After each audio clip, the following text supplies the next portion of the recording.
ایک گاؤں میں ایک چھوٹا سا دکاندار رہتا تھا جس کا نام احمد تھا۔ اس کی دکان پر روزانہ گاہک آتے اور مختلف سامان خریدتے۔ ایک دن ایک گاہک آیا اور اس نے احمد سے کہا، مجھے 1 کلو چینی چاہیے۔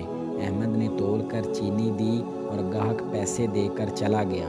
بعد میں احمد نے دیکھا کہ گاہک نے اسے اضافی پیسے دے دیے تھے۔ وہ فوراً گاہک کے پیچھے دوڑا اور اسے اضافی پیسے واپس کیے۔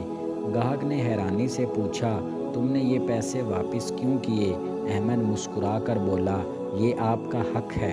میں چاہتا ہوں آپ مطمئن رہیں اور دوبارہ یہاں خریداری کے لیے آئیں۔ کچھ دن بعد وہی گاہک احمد کے پاس آیا اور بولا، میرے پاس ایک کاروباری موقع ہے، کیا آپ میرے ساتھ شریک ہوں گے؟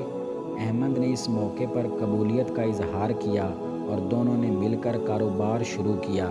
اس ایمانداری کی وجہ سے احمد کی زندگی بدل گئی اور وہ خوشحال ہو گیا۔ دوستو، یہ کہانی ہمیں سکھاتی ہے کہ ایمانداری انسان کی تقدیر بدل دیتی ہے اور اس کے لیے نئے مواقع پیدا کرتی ہے۔